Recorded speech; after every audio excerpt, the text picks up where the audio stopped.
اهلا بكم في قناة منوعات فن الكروشيه. معاكم ام هدير. هنشتغل النهاردة شنطة كروشيه بخيط مكرمية مصري وابرة رقم 5. هنبتدي بالادوات مع بعض. معانا خيط مكرمية مصري، ومعانا متر، ومعانا ابرة رقم 5، ومعانا بطانة للشنطة. الشنطة دي اشتغلنا القاعدة بتاعتها في الفيديو اللي فات. وهنكمل النهاردة جسم الشنطة مع بعض. نقول بسم الله الرحمن الرحيم. هنشيل بقى العلامة دي، مش محتاجينها. وهنعمل ايه؟ الغرزة معانا فيها حلقتين اهي، حلقتين، حلقة امامية وحلقة خلفية، حلقة امامية وحلقة خلفية. احنا هنشتغل هنطلع بجسم الشنطة على الحلقة الخلفية مش الامامية. يبقى هنعمل الاول اول غرزة، هندخل كده الابرة من ناحية جوه، وبعدين هناخد معانا الخيط كده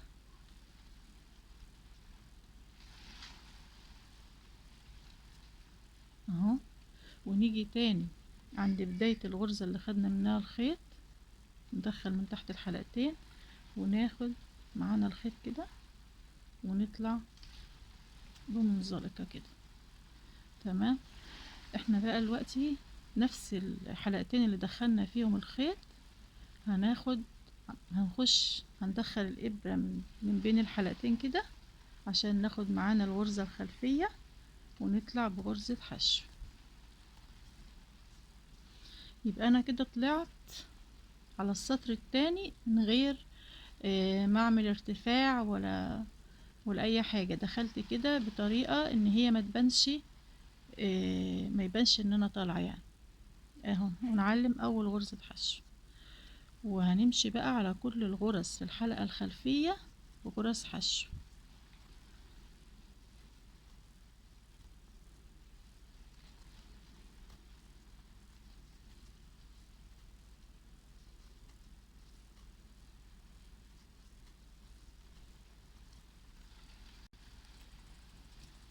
شوفوا بدأت تدينا التقوس بتاع القاعدة اهو، بدأ يبان معانا اهو.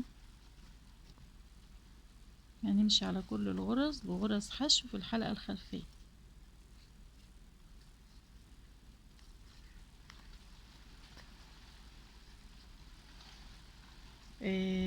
انا هكمل همشي على كل الغرز في الحلقة الخلفية لحد ما اوصل للعلامة دي وارجع لكم تاني ان شاء الله. خلاص كده قربنا نوصل للعلامة. هنكمل الغرز دي معاكم، غرز حشو على الجهة الخلفية اهو. بعدين بقى وصلنا للغرزة دي، هنعمل ايه؟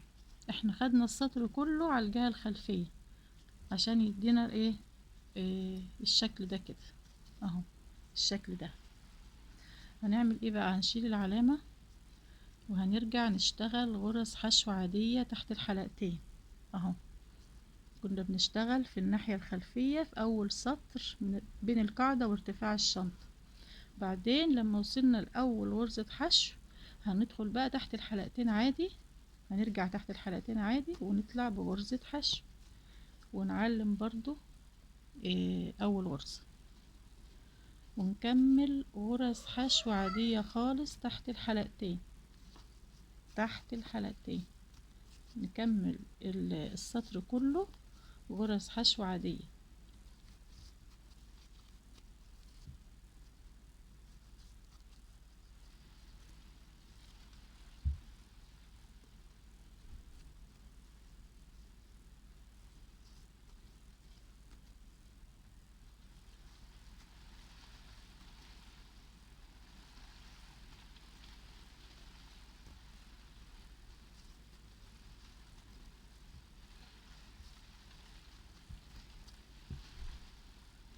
هكمل هكمل بقية السطر. همشي كده على كل الغرز غرز حشو عادية لحد ما اوصل للعلامة دي وارجع لكم تاني.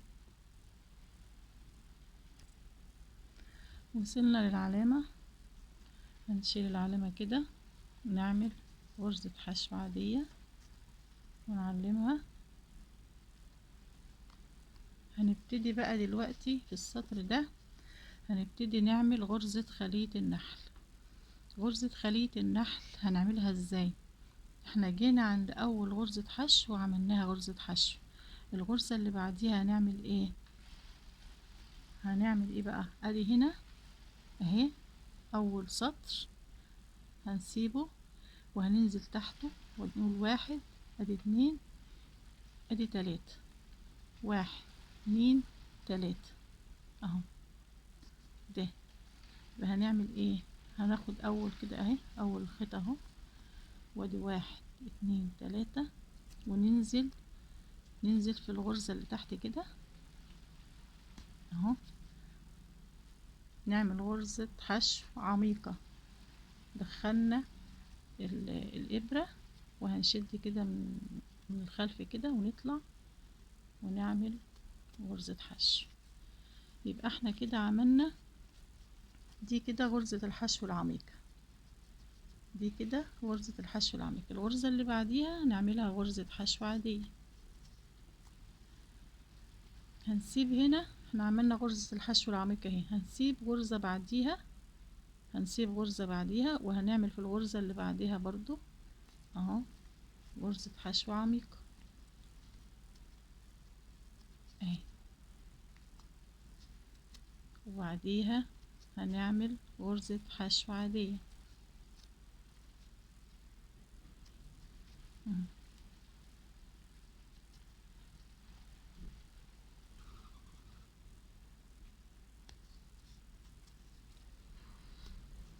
وبعدين نسيب غرزة بعديها ونعمل في اللي بعدها غرزة حشو عميقة. الغرزة اللي بعدها غرزة حشو عادية. هنسيب غرزة من السطر التحتاني خالص، نسيب غرزة من السطر التحتاني ونعمل الغرزة اللي جنبها غرزة حشو عميقة.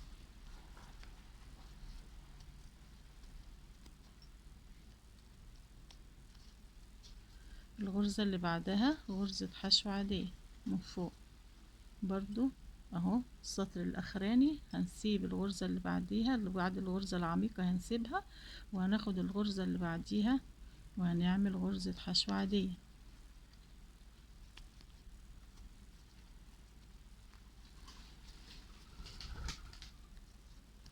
الغرزة اللي بعديها من السطر الاولاني هنعملها غرزة حشو عادية. هنسيب برضو غرزة من جنب الغرزة العميقة من السطر الاخراني اللي هو الاولاني من تحت، هنعمل فيها هنسيب الغرزة اللي بعد العميقة وناخد اللي بعدها ونعمل غرزة حشو عميقة اهو. كونت معايا اهي. بعدين الغرزة اللي بعد كده من السطر الاولاني من فوق هناخد غرزة حشو عادية. يبقى دي بداية غرزة خلية النحل. بناخد من السطر التحتاني غرزة حشو عميقة وبناخد من السطر الفوقاني غرزة حشو عادية. هعمل لكم كمان واحدة. هنسيب بناخد بقى من السطر التحتاني ازاي؟ احنا عملنا غرزة الحشو العميقة اهي، في غرزة جنبيها هنسيبها، هناخد الغرزة اللي جنبها التانية اهو ونطلع بغرزة حشو عميقة. الغرزة اللي من فوق جنبها ناخدها غرزة حشو عادية، وهكذا هنسيب اللي جنب دي وناخد غرزة حشو عميقة اهو. اللي جنبها ناخد غرزة حشو عادية. كمان واحدة هعملها معاكم. هنسيب الغرزة اللي جنب العميقة نعدل دي بس، نسيب الغرزة اللي جنب العميقة وناخد اللي جنبها ونعمل غرزة حشو عميقة.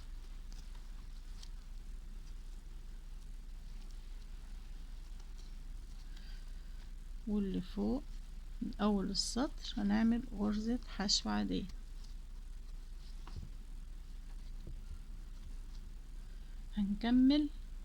هنكمل هنمشي على كل غرز الحشو، هنعمل غرزة حشو عميقة وغرزة اهي. هنعمل غرزة حشو عميقة وغرزة حشو عادية على كل السطر لحد ما نوصل للعلامة دي، ونرجع تاني مع بعض. وصلنا للعلامة اهي، هنشيلها وهنعمل غرزة حشو عادية خالص، وهنحط العلامة. ناخد بالنا بقى هنا هنعمل ايه. احنا دلوقتي غرزة الحشو العميقة فيها حلقتين اهي، غرزة الحشو العميقة فيها حلقتين. هنعمل ايه؟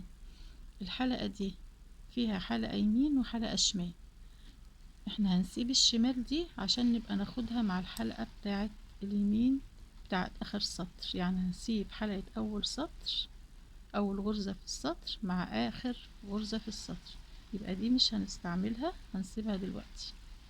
هنعمل ايه بقى؟ الحلقتين دول هناخد الحلقة اللي في الجهة اليمين دي، الحلقة اللي في الجهة اليمين مع الحلقة بتاعت الغرزة الحشو العميقة اللي في الجهة الشمال اهم، حلقتين على الابرة اهو. هنروح جايين كده واخدينها بغرزة حشو اهو، تبتدي تتكون معايا غرزة خلية النحل. الغرزة اللي بعديها من فوق اللي احنا كنا عاملينها غرزة حشو عادية اهو، هناخدها غرزة حشو عادية برضه. نيجي بعد كده هناخد السلسلة دي مع السلسلة دي على الإبرة ونطلع بغرزة حشو. غرزة الحشو اللي بعديها اللي فوق دي هناخدها غرزة حشو عادية برضه. هناخد السلسلة دي مع السلسلة دي ونطلع بغرزة حشو عادية. غرزة الحشو اللي من فوق هنطلع بغرزة حشو. يبقى احنا بناخد سلسلة دي مع سلسلة ونطلع بغرزة حشو، وناخد من فوق غرزة حشو العادية نطلع بقى بغرزة حشو عادية. هتبتدي غرزة خلية النحل تتكون معانا اهي اهي، يا رب تكون واضحة. اتكونت معايا اهي غرزة خلية النحل. هنمشي على السطر كله، هعمل معاكم كمان واحدة اهو، سلسلة مع سلسلة ونطلع بغرزة حشو من فوق السطر من اوله من فوق، نطلع بغرزة حشو عادية.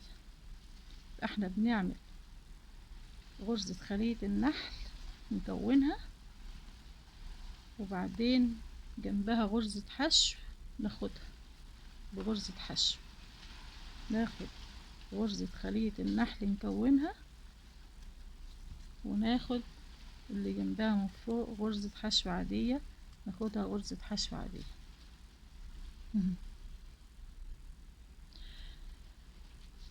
هنكمل السطر كله سلسلة مع سلسلة بغرزة حشو، ناخد غرزة حشو عادية خالص نطلع بيها بغرزة حشو اهي، سلسلة مع سلسلة بغرزة حشو، غرزة الحشو اللي جنبيها ناخدها غرزة حشو عادية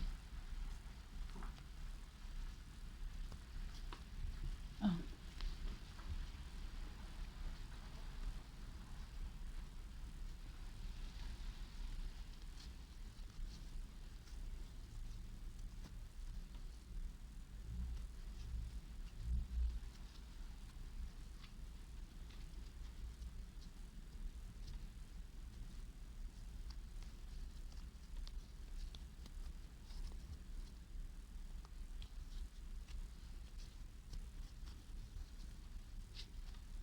يا رب تكون واضحة في الفيديو اهي اهو.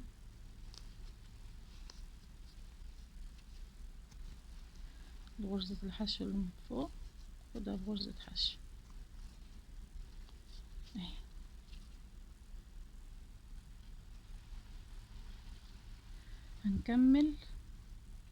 هنكمل بقى كل الغرز كده ونكون غرزة خلية النحل لحد ما نوصل للعلامة هنا. وصلنا للعلامة هنشيل العلامة كده،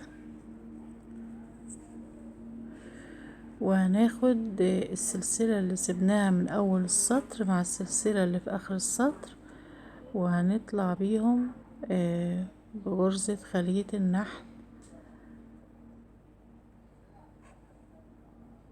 نطلع بيهم بغرزة حشو، والغرزة اللي جنبيها ناخدها برضو غرزة حشو.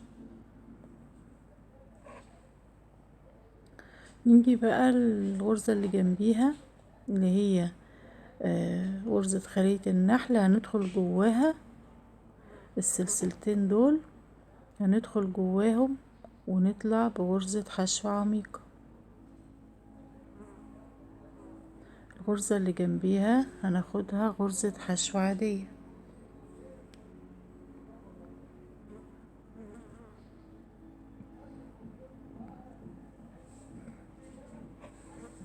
ويبقى نعمل غرزة حشو عميقة في قلب السلسلتين، والغرزة اللي جنبيها ناخدها غرزة حشو عادية.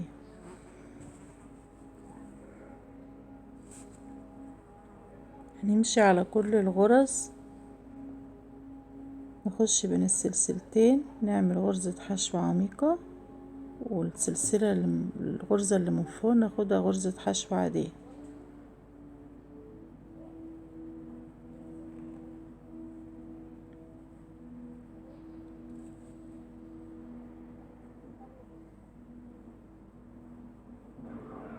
ابتدت هي تتكون معانا، وهي عامله لي زي شكل 8 كده، هنروح داخلين جواها اهي،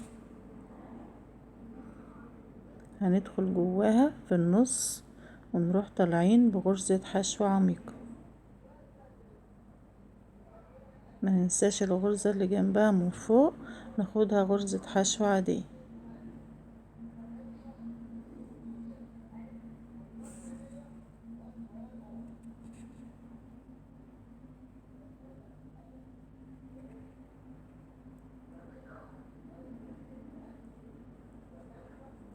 اهي ادتنا شكل، بدأت تتشكل معانا، عاملة زي 7 من فوق و8 من تحت، شكلها جميل. هنكمل.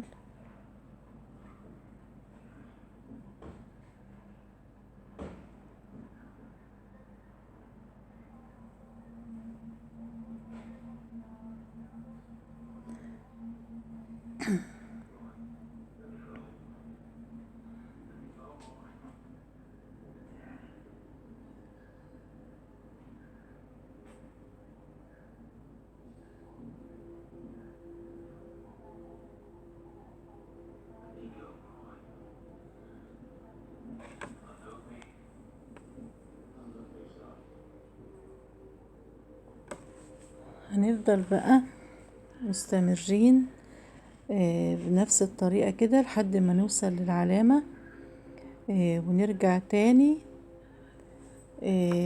نبتدي نكون غرزة الحشو العميقة، وبعدين ناخد السلسلتين بعد كده مع بعض، يعني نعمل غرزة حشو عميقة الأول، وبعدين السطر التاني ناخد السلسلة مع السلسلة ونطلع بغرزة حشو. هنفضل بقى مستمرين لحد ما نرتفع بالمقاس اللي احنا عايزينه. انا مثلا هعملها لحد مقاس 25 سنتي، عايزة تعمليها 25 تمام، عايزة تعمليها المقاس اللي انت عايزاه براحتك. هخلصها لحد 25 سنتي وارجع لكم تاني ان شاء الله. ورجعنا لكم تاني بعد ما خلصنا ارتفاع الشنطة، فضلنا نرتفع بغرزة خلية النحل لحد ما وصلنا ل20 سنتي. طبعا الخيط ده تخين عن الخيط اللي عملناه بالشنطة دي، ده خيط مكرمية ستان، فكنت ماشية مستمرة في الارتفاع لحد 25 سنتي، لكن الخيط ده تخين، فانا يعني وصلت لحد 20 سنتي واكتفيت على كده بالارتفاع. احنا كده خلصنا غرزة خلية النحل. هنمشي بقى بغرز حشو على كل الغرز، مش هنسيب ولا غرزة، هنمشي على كل الغرز غرز حشو عادية.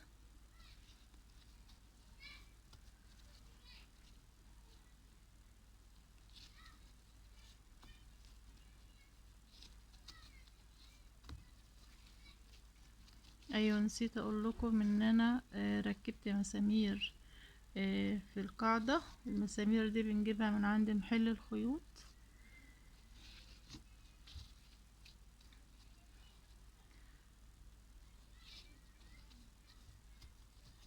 نمشي غرزة غرزة كده بغرزة حشو عادية على كل الغرز طول السطر.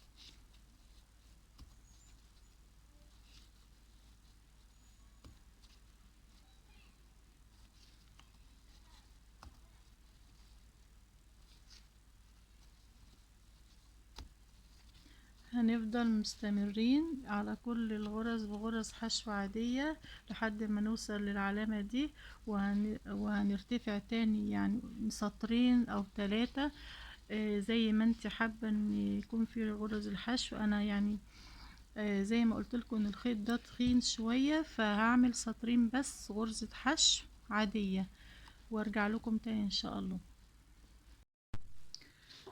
رجعت لكم تاني وانا بعمل السطر بتاع غرز الحشو عشان اوريكم حاجة. احنا دلوقتي عايزين الشنطة ما تبقاش الفتحة بتاعتها من فوق واسعة كده، فاحنا هنعمل ايه؟ عايزينها تاخد شكل البومبي كده من الجنب.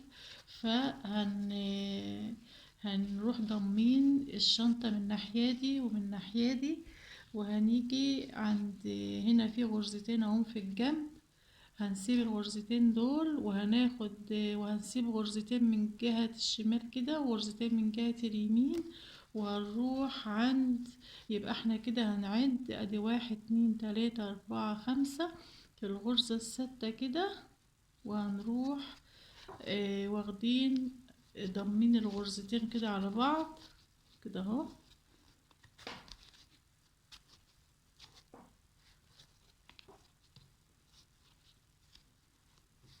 عشان ناخدهم كده بمنزلقة.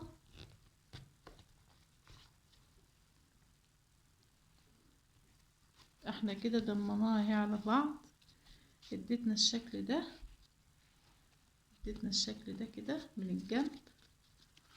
تمام، هنروح بقى مكملين غرز حشو عادية خالص علشان لحد ما نوصل للجهة التانية برضو معلمينها نفس الحكاية، وهنعملها يعني انا هكمل غرز حشو كده لحد ما اوصل للجهة التانية دي وارجع. وصلنا للجهة التانية برضو نفس الحكاية، هنعمل الشنطة هنضمها كده في غرزتين اهمت في الزاوية هنا، هنسيب غرزتين قبليهم وغرزتين بعديهم. يبقى هنعد كده 1 2 3 4 5 في الغرزة السادسة، وهنروح ضمنهم على بعض واخدينهم كده بغرزة منزلقة.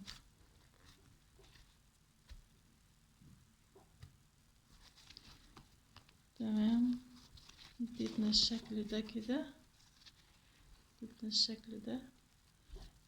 هنروح بقى نكمل على كل الغرز غرز حشو عادية خالص.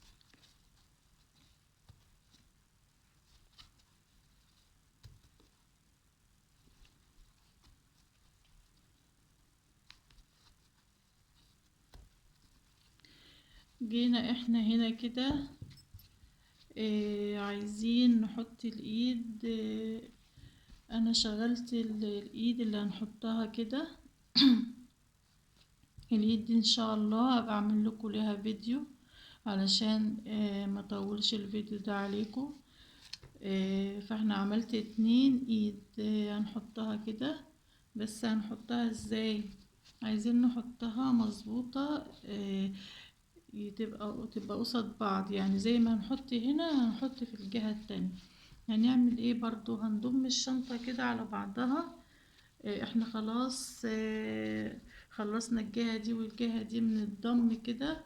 فهنعمل ايه؟ معانا هنا غرز خلية النحل اهي ظاهرة قدامنا اهي.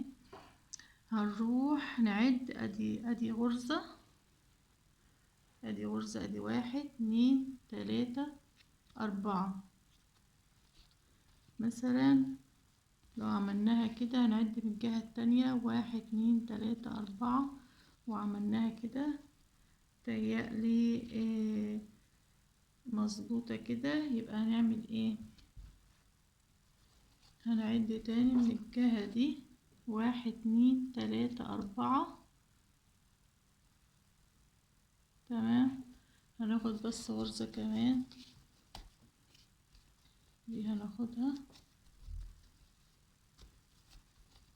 علشان نعد. ادي 1 2 3 4 ونروح جايبين الايد دي كده، نروح مشبكينها داخلين بالغرزة كده فيها، طالعين بغرزة حشو، نيجي كمان ندخلها بغرزة تانية كده، ندخلها في الشنطة، طالعين بغرزة حشو، نأكد عليها تاني بغرزة كمان،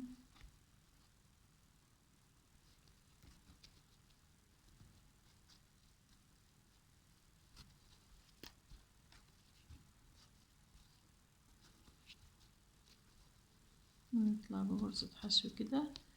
كده احنا تبتنا الشنطة، ثبتنا الايد في الشنطة. في معانا خيط هناخده معانا تحت الشغل عشان ما يبانش، ونكمل غرز عادي خالص لحد ما نوصل. هنكمل غرز حشو عادية خالص.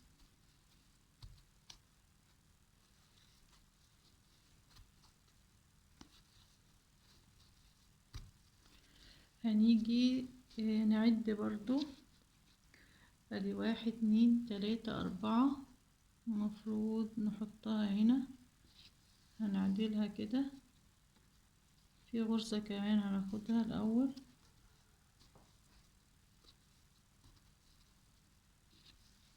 بعدين هندخل الإبرة في الإيد ونشبكها في الشنطة. نطلع بغرزة حشو، ندخل تاني الإبرة في الإيد، نشبك في الشنطة، وناخد الخيط اللي معانا ده علشان ما يبانش. في كمان نثبت كمان بغرزة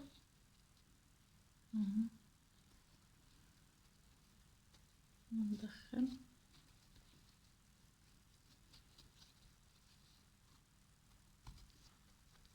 احنا كده ركبنا اهي الايد، مش باينة ولا خيطناها بإبرة ولا بإبرة خياطة ولا حاجة.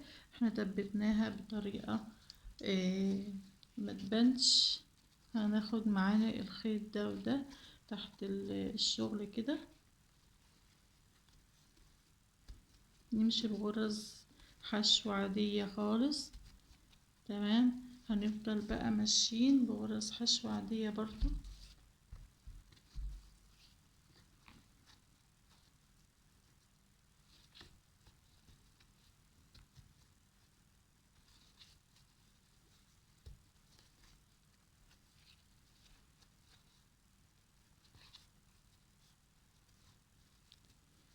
انا هفضل همشي بغرز حشو لحد ما اوصل للجهة التانية علشان نركب الايدين قصاد دي كده. هنركب الايد دي قصاد دي، بس هكمل الحتة دي كده وارجع لكم تاني. وصلنا للجهة التانية، وصلنا للجهة التانية. هنعمل ايه برضو؟ هنعد 1 2 1 2 3 4. احنا عايزينها تبقى قصاد دي، هنعد 1 2 3 4. مفروض دي قصاد دي اهي. تمام. في غرزتين، غرزة قبليها هناخدها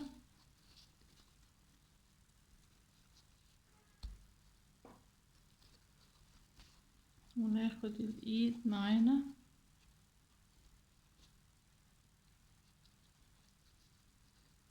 ندخلها كده ونروح مدخلينها في الشنطة وندخل تاني في الايد ونثبتها في الشنطة.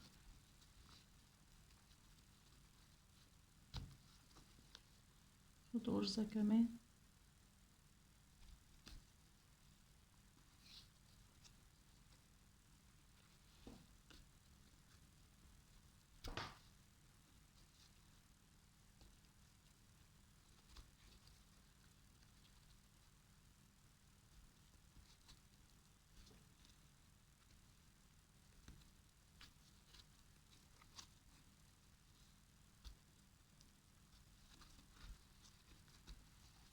اهي ثبتناها. تشوفها بقى اهي قصاد الايد التانية اهي، الايدين كده قصاد بعض، احنا كده ماشيين صح. عدينا 1 2 3 4 تمام. هنستمر بقى بغرز حشو لحد ما نوصل للجهة التانية، والخيط ده واخدينه معانا تحت الشغل.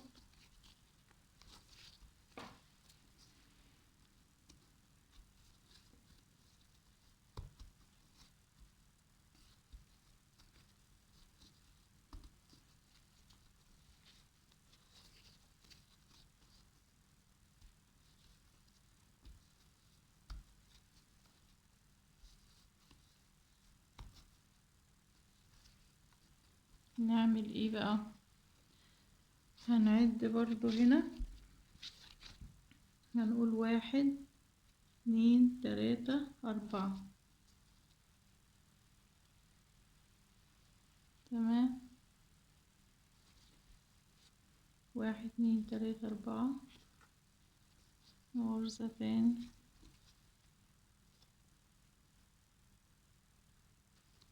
تمام. هنعدل بقى دي كده، نروح مدخلينها ونروح مثبتينها في الشنطة برضو.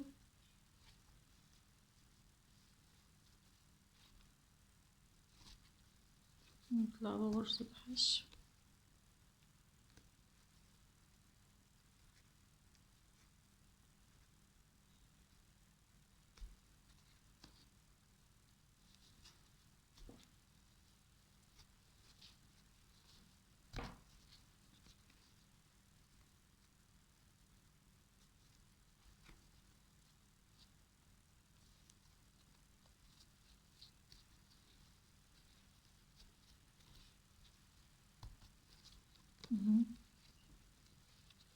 كده. الايدين هم قصاد بعض، ايد دي قصاد الايد دي. هناخد الخيط ده معانا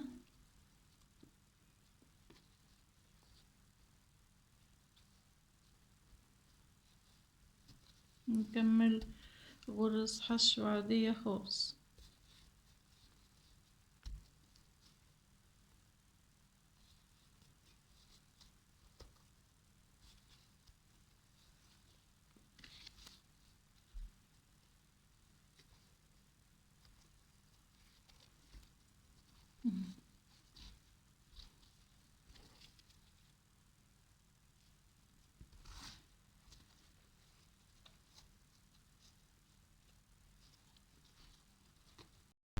ورجعنا لكم تاني بعد ما خلصنا غرز الحشو.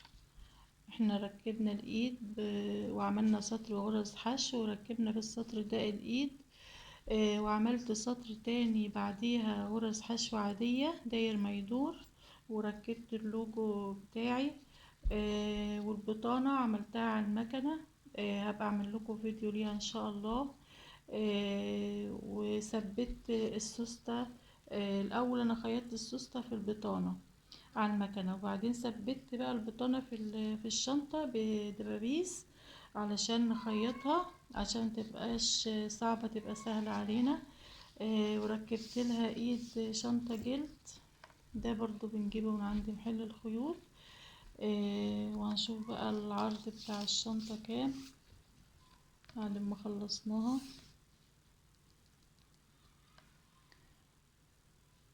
بنقيس العرض، بنجيب الحتة دي اهي، بنجيب في نصها كده، يعني في النص، ونقيس نفس الحكاية هنا في النص ونقيس. يعني العرض بتاعها 33 سنتي، العرض 33 سنتي والطول، الطول 22 سنتي. يبقى العرض 33 والطول 22. لكن القاعدة طبعا احنا عاملين القاعدة 25 سنتي. وبالنسبة للقاعدة انا مركبتش فيها دعامة، لان الخيط ده ماسك نفسه، مش محتاج دعامة ولا اي حاجة. لكن الشنطة التانية الاولانية دي انا عملت فيها دعامة، ركبت لها حتة دعامة كده شبك اللي بنشغل عليه الكنبة. لكن دي مش محتاجة. دلوقتي بقى هنعمل ايه؟ هنثبت بقى على السوستة بالفتلة والإبرة العادية. احنا طبعا مسكنا هي بالدبابيس، هنمشي عليها بقى بالفتلة والإبرة العادية خالص.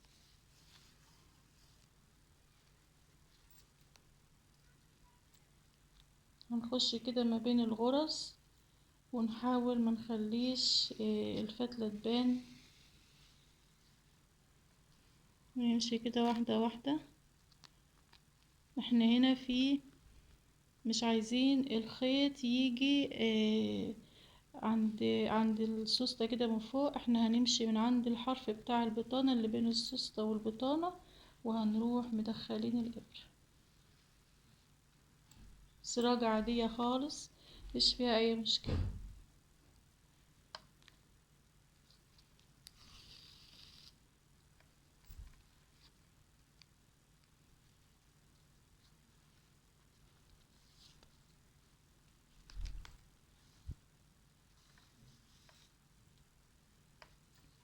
هنخش كده ما بين الغرز علشان الخيط ما يبانش، ونطلعها من عند كده الخط بتاع البطانة اللي بين البطانة والسوسته، ونمشي واحدة واحدة كده معاها. احنا مثبتينها بالدبابيس علشان تسهل معانا الموضوع شوية، ما تروحش وتيجي معانا. نطلع كده بالراحة ما بين الغرز.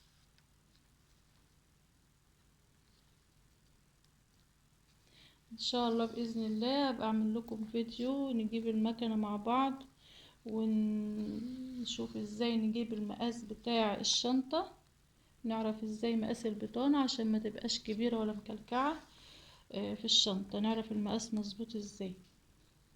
وهنعمل فيديو برضو اوريكم ازاي نعمل ايد الشنطة دي، عشان دي يعني حسيتها سهلة جدا، احسن من اي ايد تانية ممكن تعمليها. يعني انا حسيتها سهلة بالنسبة لي الغرزة دي. ممكن تعملي منها كمان دراع بدل الدراع الجلد ده، ممكن نعمل دراع زي كده بالظبط، يعني من نفس الغرزة دي نعمل بيها دراع. لو مثلا مش عايزة تدخلي اي حاجة جلد تبقى كله كروشيه في كروشيه، ممكن تعملي ايد زي كده بدل الدراع ده. كل واحد وذوقه.